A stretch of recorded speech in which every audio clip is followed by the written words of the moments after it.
One of the great minds of our modern times once said, "Facts are meaningless. They can be used to prove anything that's even remotely true." And yes, that's a direct quote from Homer Simpson. Welcome to the Ministry of Media podcast, where we guide you through the age of misinformation by helping you break down media narratives and get behind the deception and the lies. If all records told the same tale, then the lie passed into history and became truth. In this first episode, I'm going to take you through 3 claims that I've found recently have been going through the media. And we're going to go through the process of breaking them down and, well, seeing if they're correct or not. Especially on the first one, I have no idea whether the claim being made is going to prove me right or wrong in my assumption on the claim. So let's dive into it and check it out. The first clip here comes from the Two Worlds Collide podcast, and I first saw this pop up on my social media feed, and the clip in particular they chose, it sounded outlandish. And look, whenever you hear a claim that sounds either way too good to be true or way too bad to be true or just sounds ridiculous, well, it should alert your bullshit detector. And well, when I heard this, it alerted mine, and I'm going to go through, I'll show you what the clip says. And I have no idea if in doing the fact check on this, whether I'm going to be proven right in thinking that it's bullshit, or whether the South Australian leader of the Liberal Party is going to be proven right here. So let's actually check out the podcast, hear what she says. I'm playing a section here. I first saw it pop up on my social media TikTok page, and I'm going to I'm on the YouTube page here now. I'm going to go to a section playing around 28 minutes, 25 seconds. We'll go through, listen to the clip, and we'll fact check it from there. What's your thoughts on moving back towards the natural resource sector and away from the green sector? So looking at South Australia in particular, so we're at 75-80% of renewables already.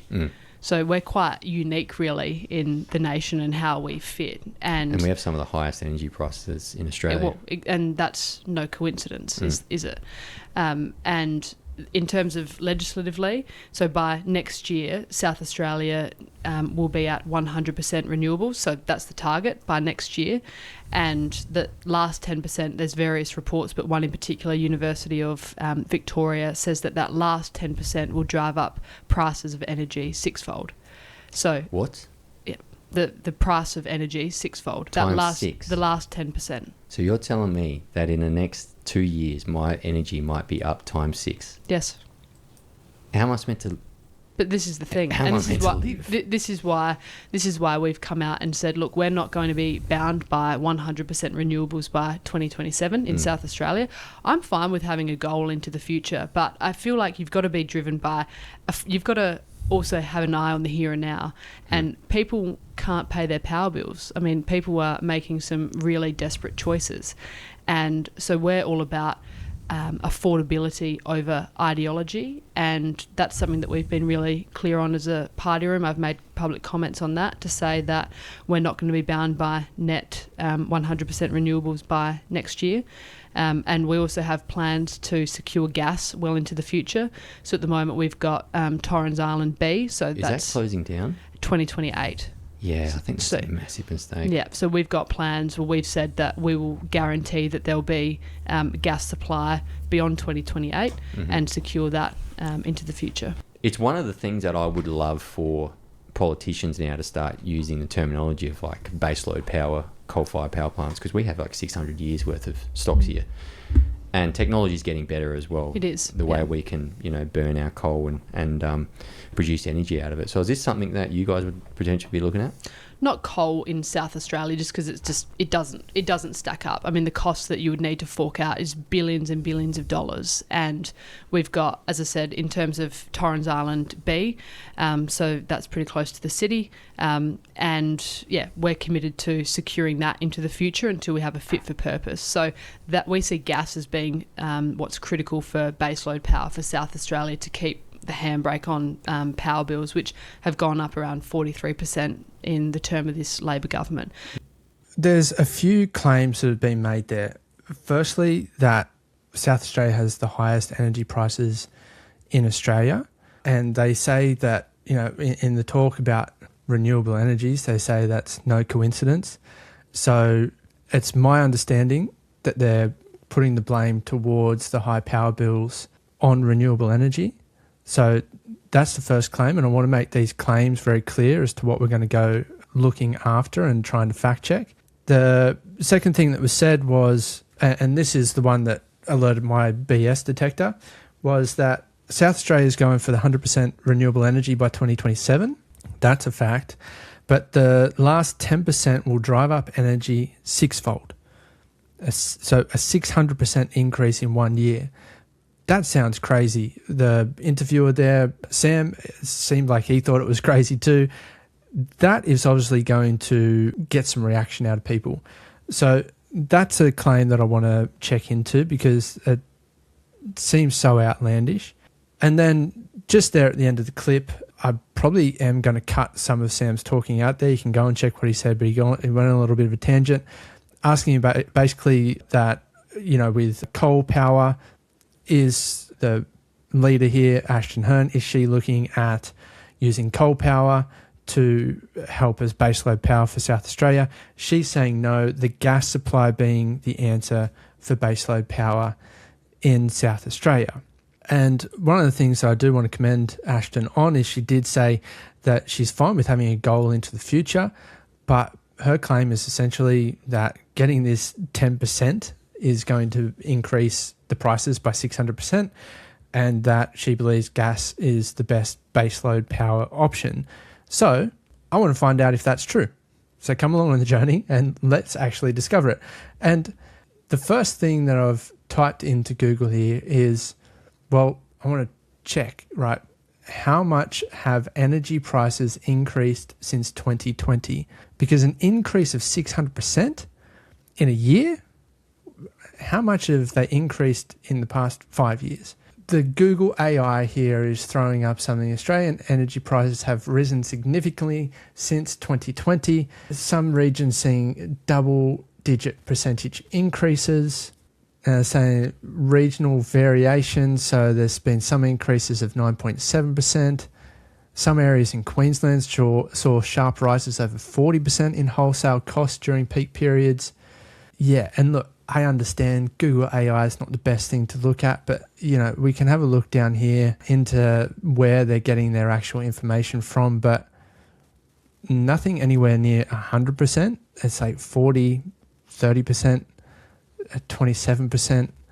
Hang on, here's a Sky News article. Let's click into that because, hey, that is the right wing. They're the ones that are going to be wanting to put the biggest numbers up, right?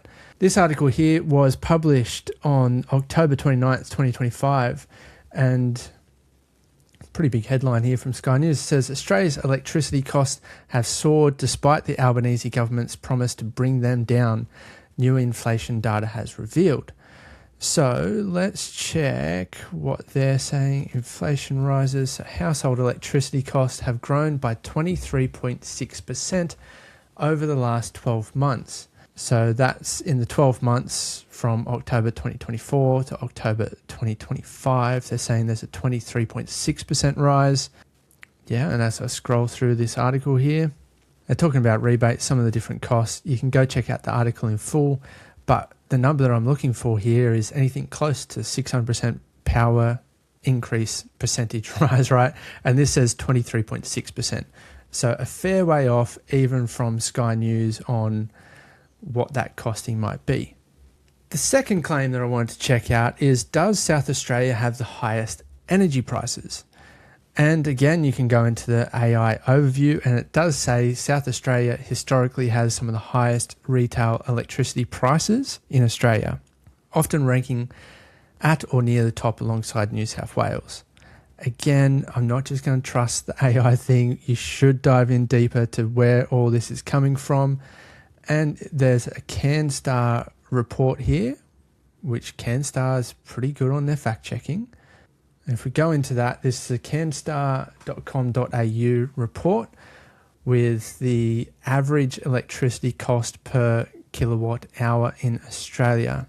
This was published just on the 10th of March 2026. I'm recording this on the 13th of March 2026. And there's a big thing here saying that it is fact check. So Let's have a look. If we scroll down, there's a subheading that says, what is the average electricity price per kilowatt hour? It says electricity retailers charge between 24 cents and 43 cents for every kilowatt hour of electricity used. So they've got the following information: shows the average usage rate per kilowatt hour for single rate tariffs across each distribution network in New South Wales, Victoria, South East Queensland, South Australia, the ACT and Tasmania, based on the electricity plans available from providers in the CanStart database.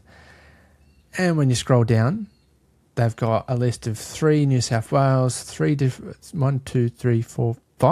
Victoria prices, 1 from Queensland, 1 from South Australia, 1 from ACT and 1 from Tassie.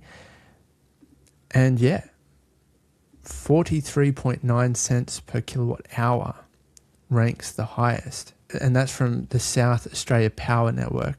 The next highest is New South Wales with Essential Energy at 40.4. But yeah, well, like you said, that 24 to 43 cents. Well, yeah, 43 cents is the top with South Australia. So that first claim of South Australia having the highest electricity prices in Australia, well, it seems to be checking out from canstar.com. But I'm also interested to get behind why that may be the case. So let's keep searching. And I'm sure we might find some information as we go through the renewable energy sector and looking into that claim that the last 10% of energy will drive up cost. And the minister there, Ashton Hurn, she mentioned that the study, the report that she was talking about was from the University of Victoria. And I do have to make clear, I'm not trying to call her out here, but the research I'm going to look at is from Victoria University, because the University of Victoria is a university in Canada. Now, if I was on a podcast, I would make a very similar mistake, most likely. So I'm not calling her out for that.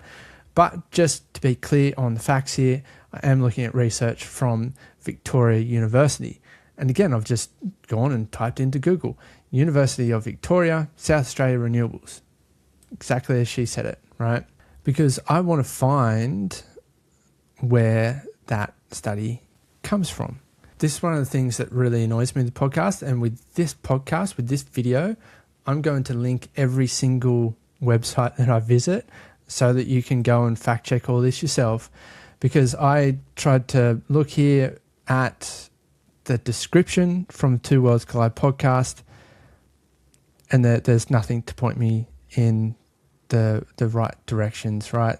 There's things to point to buying his merch and stuff like that, but nothing to any of the facts. And I really wish that when people went on podcasts, they would insist from their guests to get them the facts so that they could link it all, because it would make our job much easier into being able to decipher what they're talking about, if it is real or not.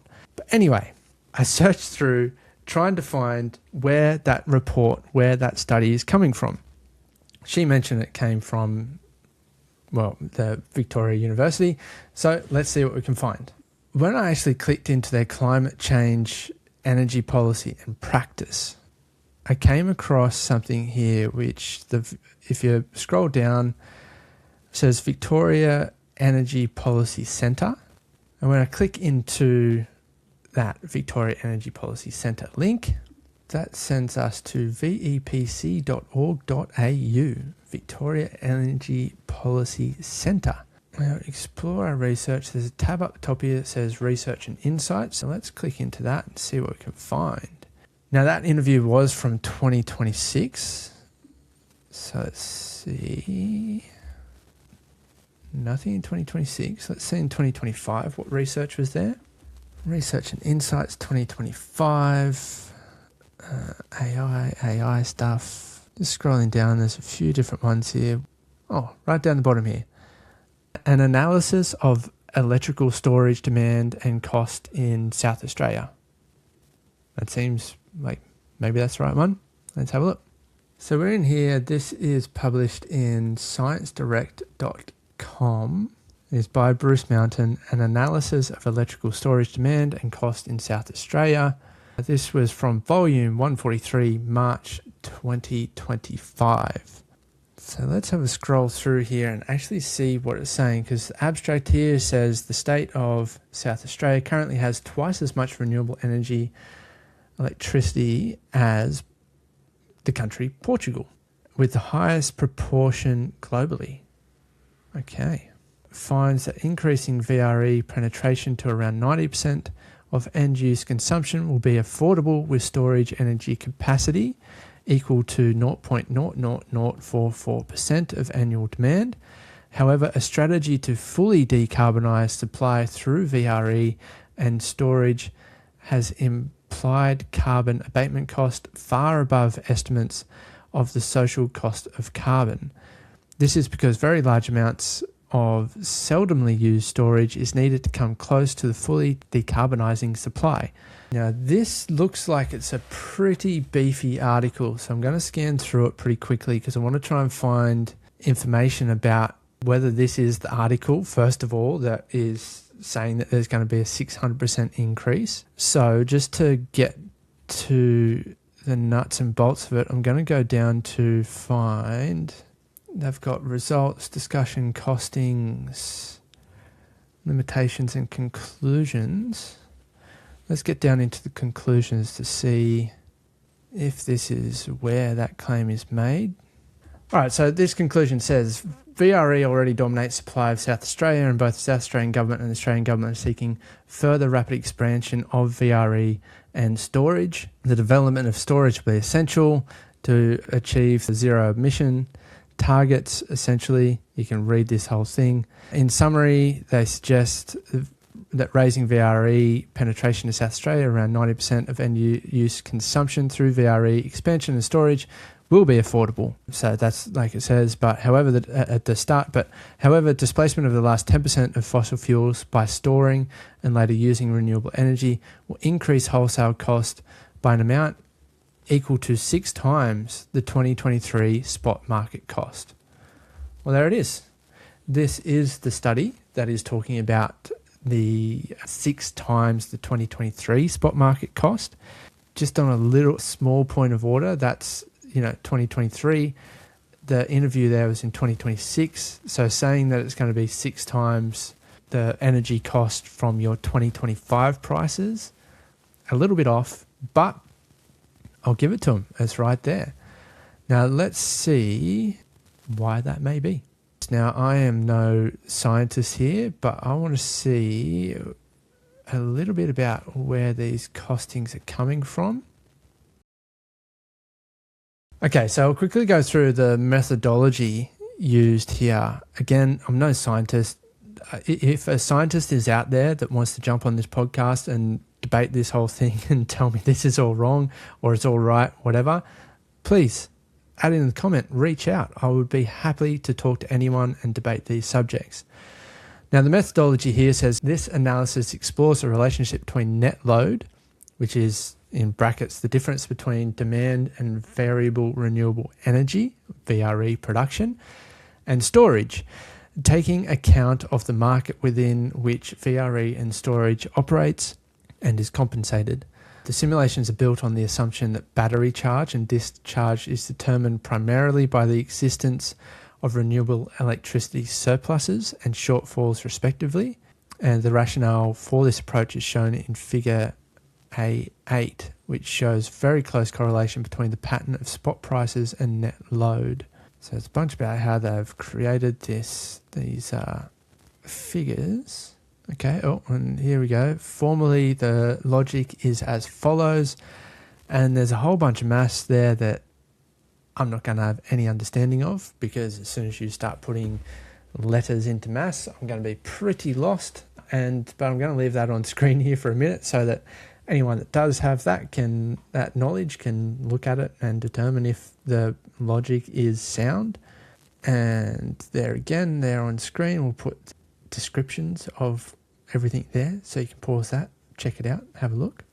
Okay, to save reading through the whole thing here, in this final paragraph here of the methodology, it goes through why they're going from 1, 5, 20 and 200 gigawatt hour, and the essential observation here that I'm taking from it is this part here. were saying that essentially at the higher loads reflect the strongly diminishing returns to scale.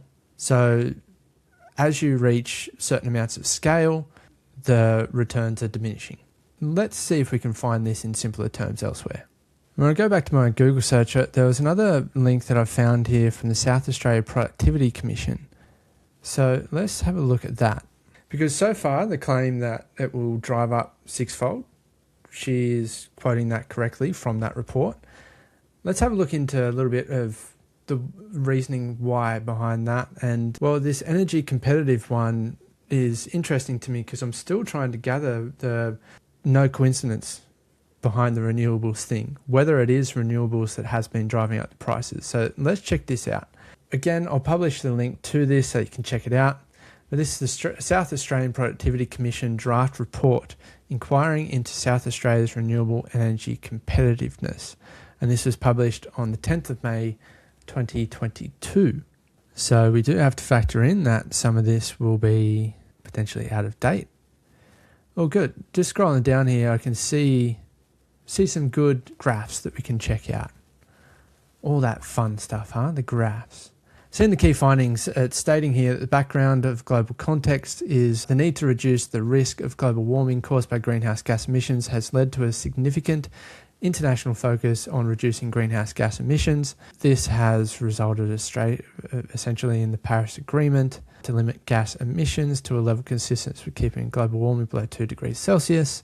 Most countries, including Australia, have signed up to this net zero greenhouse gas emissions by 2050.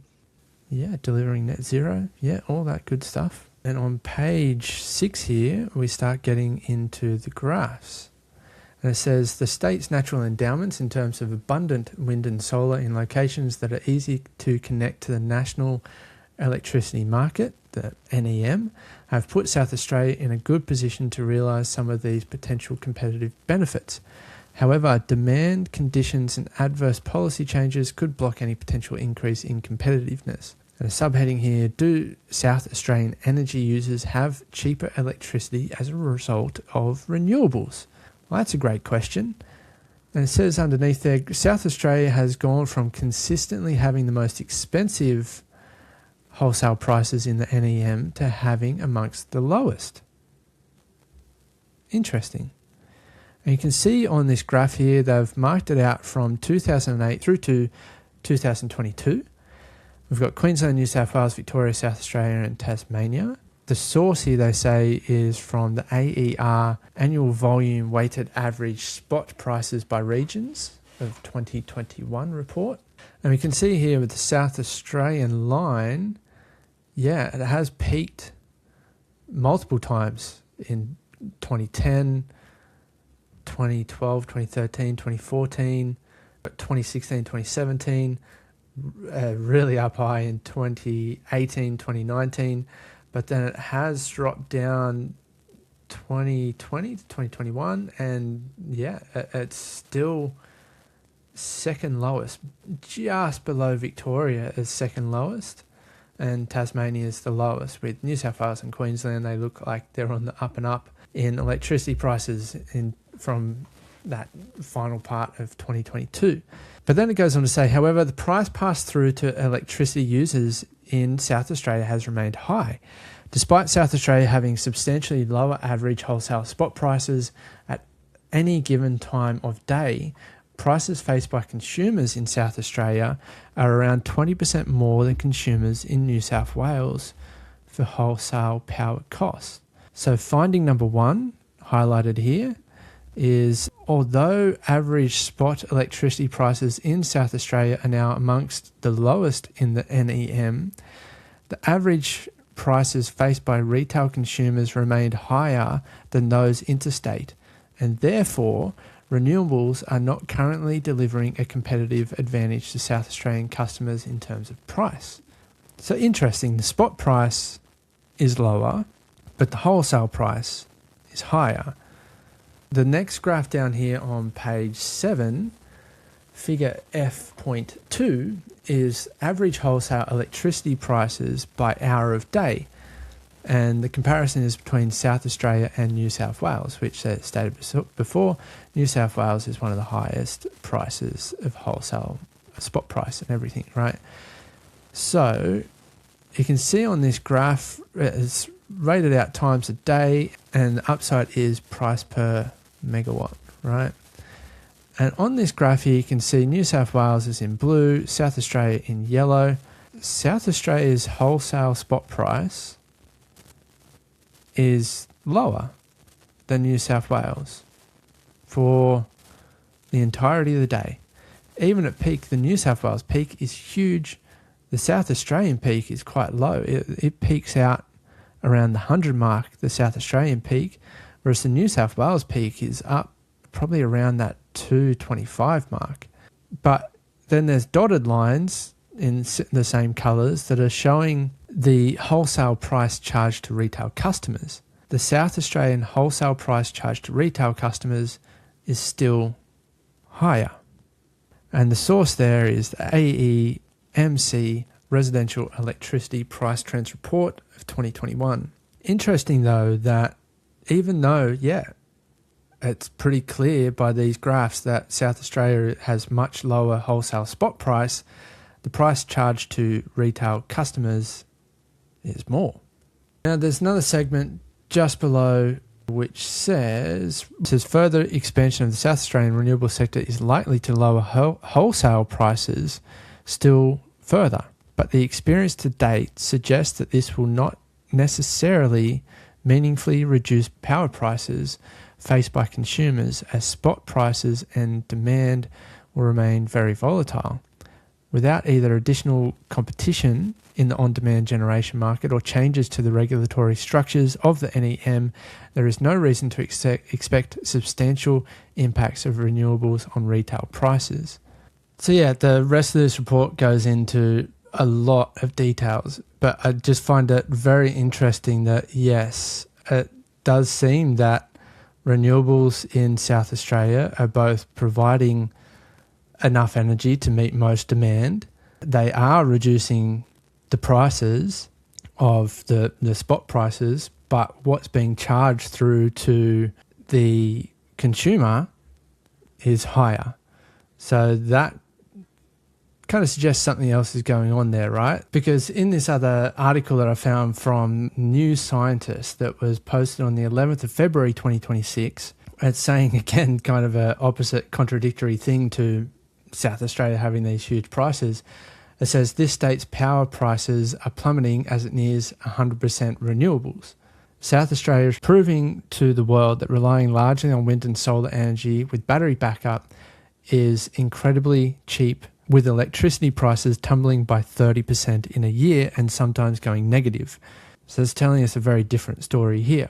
And if we scroll down, it says, as South Australia gets close to its goal of running purely on solar and wind energy, its electricity prices have dropped by a third in a year and are now the lowest in Australia. The state serves as a test case for the financial benefits that can be reaped from large-scale grid decarbonisation. But a quote here says, South Australia is the world leader in terms of its renewable energy transition, and with that comes risk.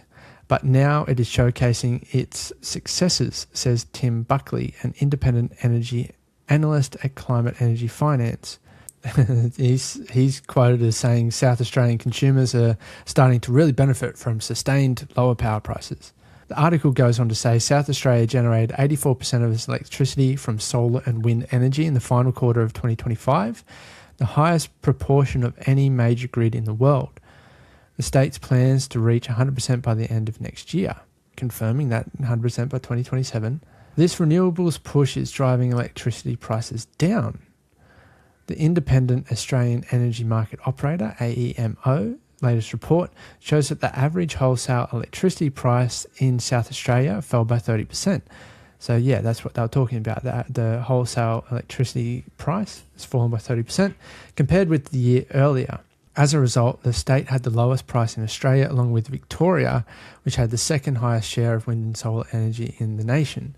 This article goes on to claim that this is a boon for the South Australian government because in the past it has been criticised for driving up electricity prices with its rapid adoption of renewable energy. At times, the state has experienced large spikes in electricity prices when the wind hasn't been blowing or the sun shining because it had to fall back on expensive gas energy. Owners of gas generators have charged high prices for this backup energy to make up for the sporadic demand. Making matters worse, gas prices went up 500% in Australia following Russia's invasion of Ukraine. Interesting. I don't see the claim as being no coincidence. Prices are high because of renewable energy, with I think the claim being here really being that the expensive gas backup is what is driving the prices up. Because essentially when you're looking at the price of power, it goes off what the highest price is. So if gas is charging the highest price, then that's what that base load spot energy is going to be based off, is like trying to factor in that highest price of the energy cost. And well, Ashton Hurn's claim there that gas supply is the answer for the base load energy, that may be off, because if gas is expensive, it's pushing energy prices up even if renewable energy is cheap. But we are still faced with that issue of that final 10%. So let's continue fact checking. And to do this, I simply typed into Google, because I don't know exactly how to ask this question, but I put in, do you need exponentially more batteries to store 80% renewable compared to 100% renewable energy? And the AI overview says, yes, the storage requirements to move from 80% renewable grid to 100% renewable grid are generally considered non-linear and often require exponential increases. And again, let's just not rely on the AI overview. Let's check out where they're getting this. Been able to find this other article here from arena.gov.au. It was published on the 4th of September 2024. Let's check it out. It's got the long duration energy storage and Australia's net zero ambitions. That's the title of it. Now, Australia is working towards a national energy market, NEM, that sources its electricity from clean, renewable energy instead of emissions-heavy processes that have dominated for decades. It's a tectonic shift, one that requires extensive thought and effort. And it says it's not just a matter of plugging in a couple of solar panels and moving forward. It's a monumental leap, massive infrastructural changes to reach the goals. And one challenge is energy storage, which is proving critical to our energy needs in a fully renewable space. And a big subheading here, what's the problem? In a net zero future, reports show most of our energy needs would need to be met by variable renewable energy, brackets VRE. In Australia, this will be a mix between solar and wind generated electricity. Current forecasts from the CSIRO and the Australian Energy Market Operator indicate that as much as 95% of the NEM would need to come from VRE to meet our emission goal by 2050. And Alex Campbell, the Director of Policy and Partnerships for the Long Duration Energy Storage Council, the LDES Council, says there's a German expression, Dunkelflute, meaning a wind and solar drought. So if you are relying on wind, then you need probably slighter, deeper storage, longer storage. And solar is much more predictable, but the basic principle is there. To put it simply, the sun doesn't always shine and the wind doesn't always blow. So what would happen if more than 90% of our electricity comes from these intermittent sources and they aren't producing enough electricity? It could potentially mean Australia would need to keep carbon-heavy technologies to provide stable energy. So then it's talking about like having gas or coal as the backup to our renewable energy and not hitting that full 100% renewable energy. And it says current LDES technology is a potential solution for Australia's clean energy transition because of its ability to discharge energy continuously for 8 hours or longer. This allows the technology to store energy and save it for times when grid demand would not be met by VRE. Once you get up to, and this is a quote from Mr. Campbell, once you get up to the high levels of solar and wind on the grid, then you really do need that long duration to provide resilience and to keep the lights on in very simple terms. And essentially Australia is looking for a mixture of different energy storages. And a big subheading here, Understanding Energy Storage Needs. In March this year, the Arena, this website, held an insights forum which covered energy storage and technologies that can bring system security to the grid. Arena also partially funded a report from the CSIRO titled Renewable Energy Storage Roadmap to better understand the challenges, released in March 2023. The roadmap found that energy storage needs will increase by 10 to 14-fold in a net zero future. So again, very much backing up that report before, that the need for storage is going to be exponential.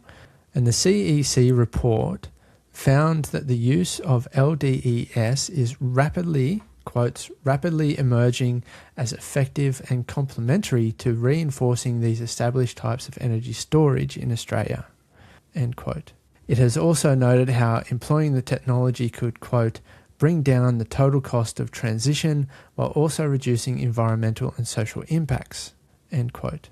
And it goes in here to actually list, in a big heading, types of LDES technology. And 4 types of LDES technologies are mechanical, which stores potential energy by tension compressing air or gas, or gravity-based, like storing water at the top of the hill ready to flow down through the turbine. There's chemical storage, electrochemical storage, and thermal storage. And although not a complete, comprehensive list of the details of LDES technologies, these can all be used to store energy created from renewables and implemented across Australia's infrastructure. And there's a interesting graphic here that they've posted, which shows how one of those LDES technologies can work, which is air is compressed at the surface and pumped underground for high pressure storage in purpose-built caverns. It should also be noted that over time, it goes on to say that many LDES technologies don't degrade as fast as LIB, capable of cycling repeatedly with low rates of degradation, and won't need to be replaced as much as LIB would, which is what the CEC report said.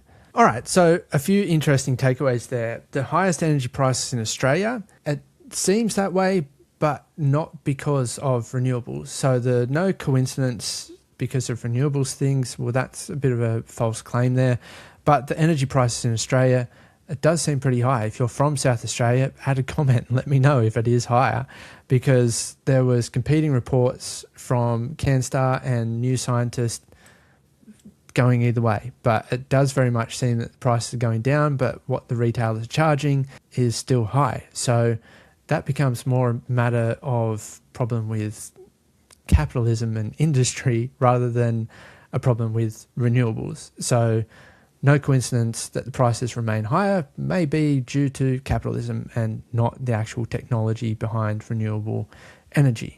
And interestingly, yeah, I seem to have been proven wrong with my BS detector there on that 6-fold increase in that last 10%. Because, yeah, many of these sources are saying that to get that final from 90 to 100% will have exponential need for large batteries or other technology. The claim, however, that gas may be the solution, that may be a decent kind of mid-term solution, but the long-term solution, as I pointed out in the arena.gov.au article, that seems to be other types of LDES technologies that may actually benefit a lot better than gas. So I'm actually going to have to support Ashton Hurn's claim there that she's not going to be bound to 100% by 2027. Because as she stated herself, she has a goal into the future, and that's fine. But it very much seems like at the moment, if we did just go down the route of investing in major batteries to do that storage, that may be a mistake. So we may need to be looking into other forms of technology, have gas as the backup baseload for now, and use that in transitioning. That's not going to probably help with the price of electricity at the moment because the gas is the reason for a high price. But in the future, with proper investment into these different storage capabilities to run that long-term storage solutions, well, we will eventually be able to get to 100%. Doing it in the next 12 months, that's probably not possible. So there's one claim I've been proven wrong on.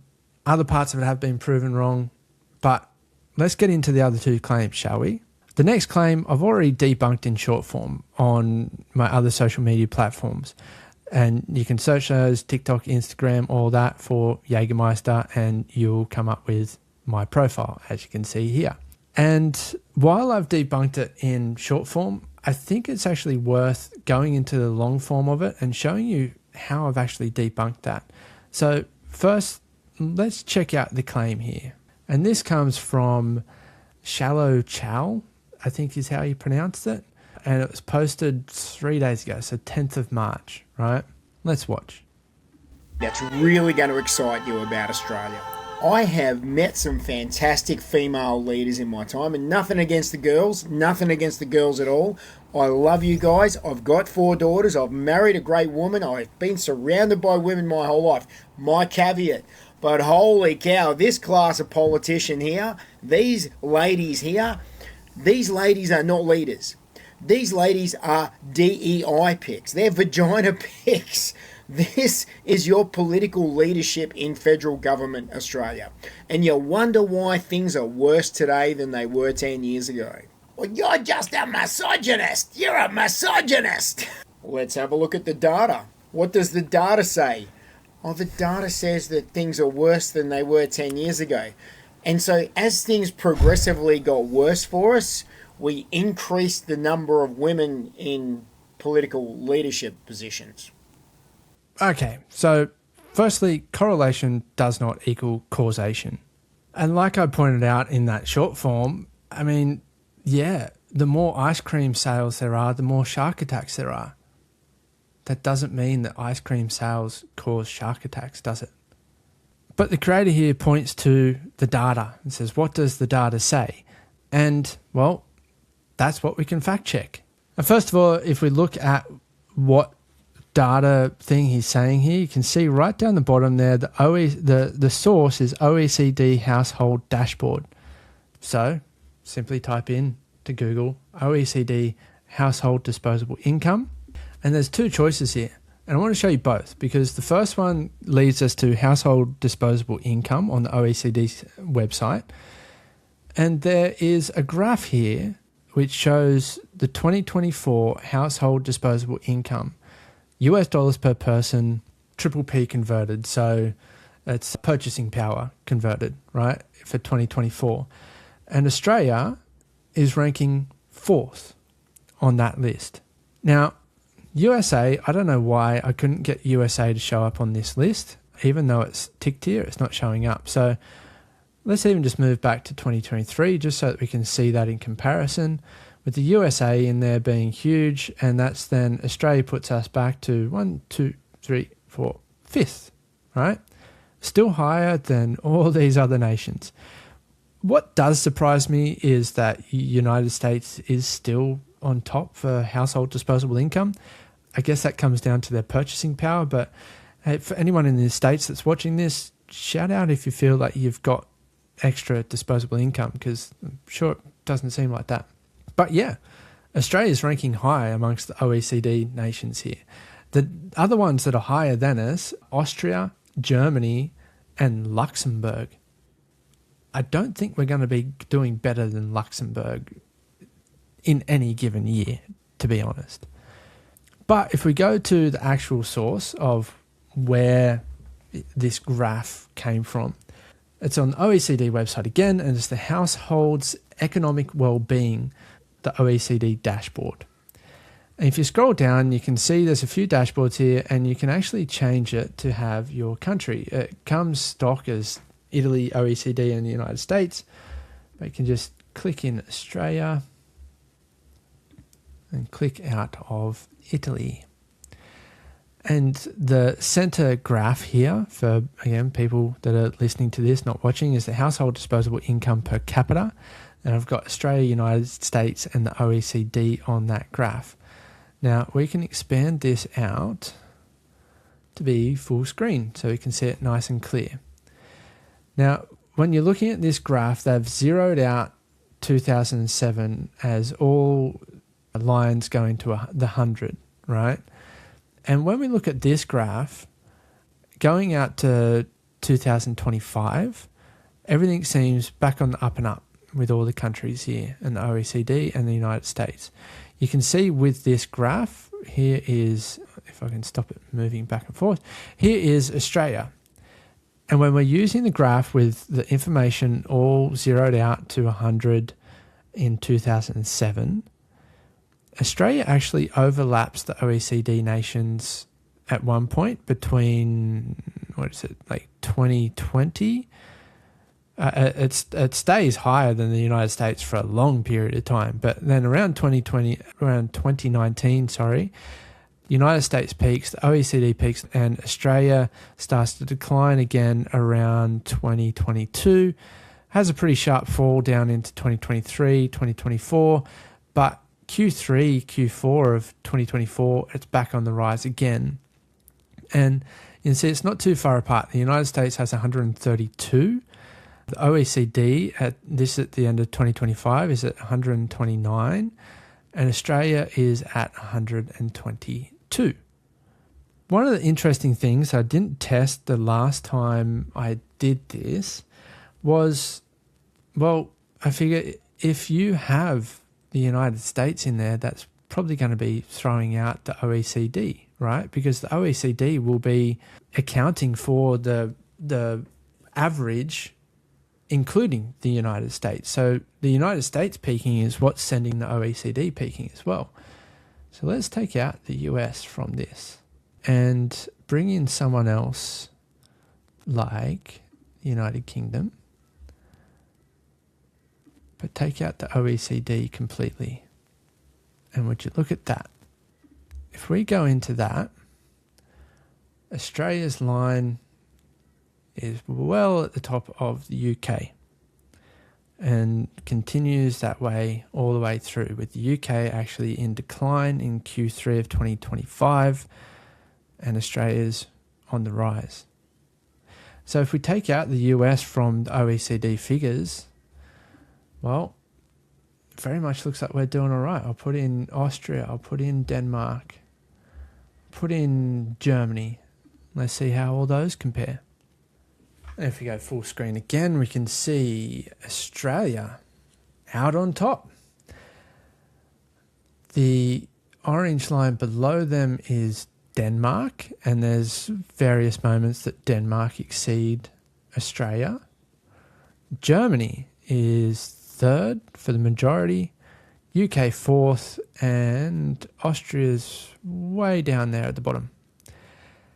So again, remove the United States from those figures, just add in some of the other countries that were up the top ranking with us in that other graph, and Australia is still coming out higher with, well, I have to be factual here, Denmark has taken over us in Q4 of 22.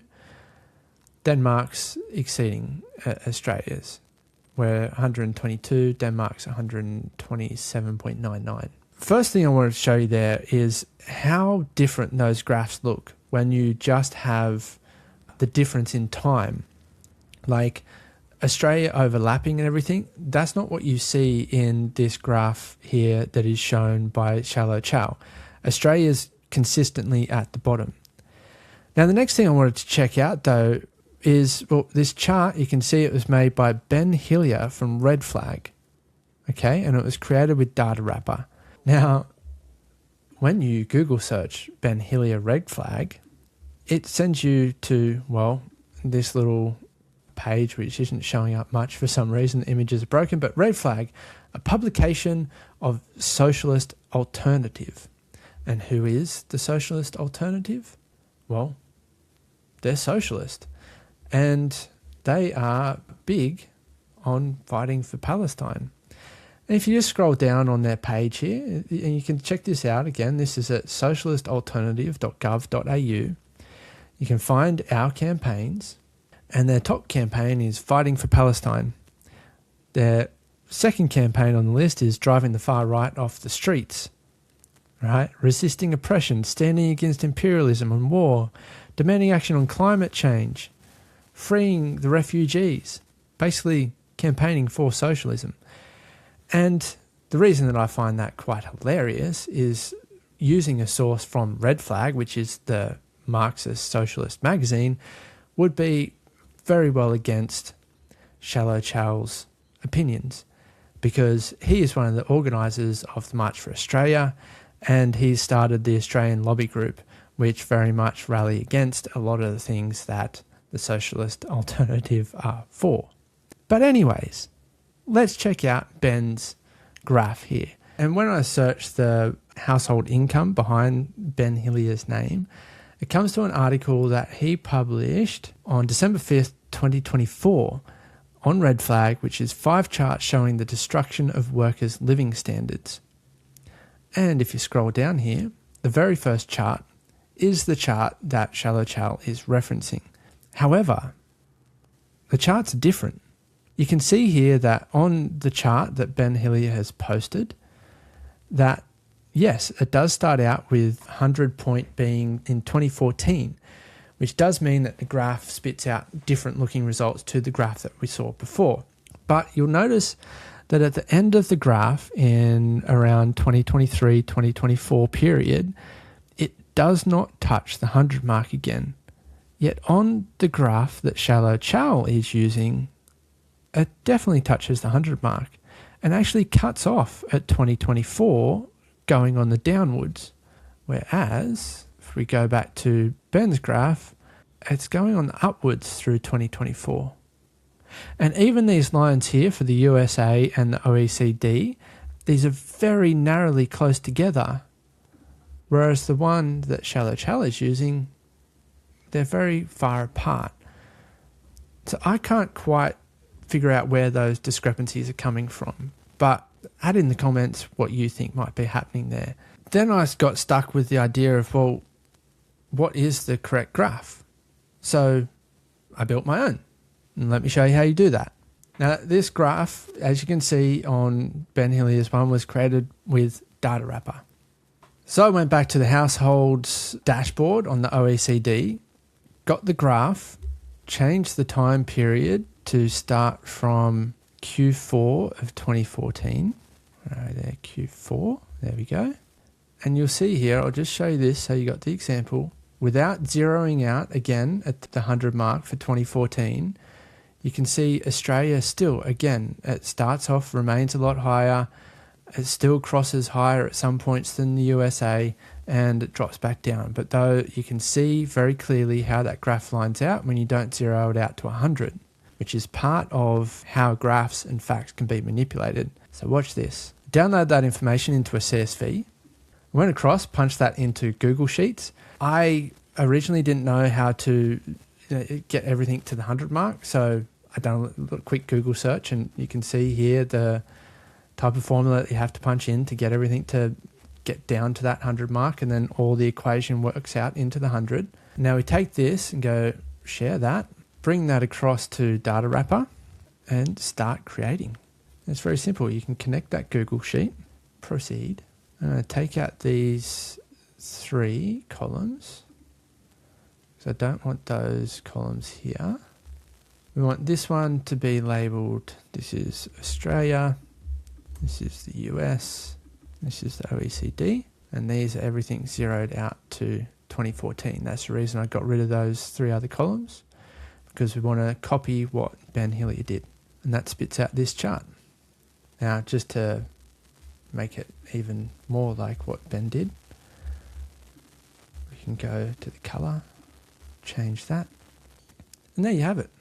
There's my graph, created from the exact same sources, created from the exact same data, and you can see again that in 2023, 2024, it does not reach that 100 mark, and it actually goes up from 2024 mark. You can see these 2 lines are still not close. So to get to this graph that's shown on here, compared to what I've got here and to what Ben's got here, seems to be odd, right? This graph is not correct. This one is, and I just showed you exactly how to get there. But like I said, when you go back to here and you see that same graph, right, without being zeroed out, it paints a very different picture, doesn't it? And that is how facts, even though they are exactly the same, facts, you can manipulate those facts to suit your narrative. And the final claim that I'm going to fact check today is, well, we've got a new Liberals leader, an opposition leader here in Australia called Angus Taylor. And, well, he's coming out, and his party and the people behind him, Jane Hume and all those sort of people, and they are continually, well, spreading the same immigration lie that other right-wing parties have, and I'm sick of it. So I'm going to put it here in long form, and, well, this can be your resource to show that that is an outright lie. They are misdirecting, misinforming the public, and they should be held accountable for it. So this is from a fact check article from AAP, right? And it is titled Liberal Migration Claims Rely on Outdated Data. It was posted by Matthew Elmas on March 9th, 2026. I'm just using this because there are quite a few different news sources where they have gone out and spread this same false narrative. And the claim is that around 500,000 people have come to Australia each year under Labor. And that's not true. I'm going to show you. Here is Jane Hume, one of his senators and the deputy leader of the opposition now. Senator Hume told ABC Insiders program on February 15th that immigration had, quote, run out of control, end quote, under Labor. And she goes on to say here, quote, around 500,000 people coming into the country per year has put pressure on our services, pressure on our health system, pressure on our infrastructure, on our roads, and certainly pressure on housing as well. She also separately said on Sky News on February 16th that, quote, 500,000 people coming into this country on an annual basis, end quote, had put pressure on infrastructure. She also told Sky News on February 19th that under Labor, quote, we've seen over 500,000 people come into our country each year, end quote.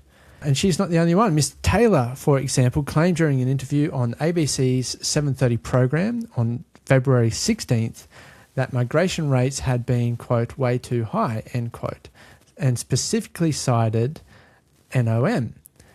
Quote, this government allows the NOM, the net overseas migration, to get to over 500,000 and all they want to do is blame someone else, end quote.